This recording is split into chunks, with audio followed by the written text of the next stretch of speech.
શ્રી કલ્યાણ વેંકટેશ્વર સ્વામી મંદિરમાં 9 દિવસીય વાર્ષિક બ્રહ્મોત્સવનો ભક્તિમય પ્રારંભ. ગરુડ સેવા અને રથોત્સવ માટે લાખો શ્રદ્ધાળુઓની સુરક્ષા માટે ગોઠવાયો ચુસ્ત બંદોબસ્ત.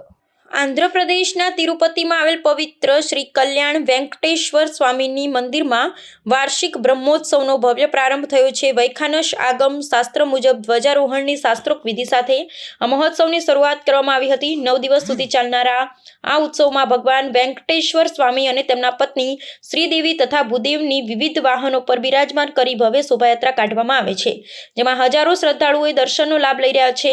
આ ઉત્સવના મુખ્ય આકર્ષણોમાં ગરુડ વાહન સેવા અને રથોત્સવનો સમાવેશ થાય છે. મંદિરના વહીવટી તંત્ર દ્વારા શ્રદ્ધાળુ માટે ભોજન, પીવાના પાણી અને રહેવાની વિશેષ વ્યવસ્થા કરવામાં આવી છે. આ ધાર્મિક કાર્યક્રમમાં પરંપરાગત સંગીત, ભજન મંડળી અને સાંસ્કૃતિક પ્રસ્તુતિઓ દ્વારા વાતાવરણ ભક્તિમય બન્યું છે. સુરક્ષાના ભાગરૂપે સ્થાનિક પોલીસ અને દેવસ્થાનમ સુરક્ષા દળો દ્વારા પૂરતો બંદોબસ્ત તૈનાત કરવામાં આવ્યો છે, જેથી ભક્તો કોઈપણ અડચણ વગર દર્શન કરી શકે. બ્રહ્મોત્સવના અંતિમ દિવસે પવિત્ર પુષ્કરણીમાં ચક્રસ્નાન વિધિ સંપન્ન કરવામાં આવશે, જે મહોત્સવની પૂર્ણાહુતિ સૂચવે છે. આ વાર્ષિક ઉત્સવ માત્ર ધાર્મિક આસ્થાનું કેન્દ્ર નથી, પરંતુ તે ભારતીય સંસ્કૃતિ અને પરંપરાઓના જતનનું પણ ઉમદા ઉદાહરણ પૂરું પાડે છે.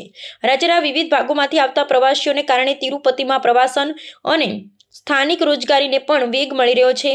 વહીવટી તંત્ર દ્વારા ભીડને નિયંત્રિત કરવા માટે ડિજિટલ ટોકન પ્રણાલીનો ઉપયોગ કરવામાં આવી રહ્યો છે.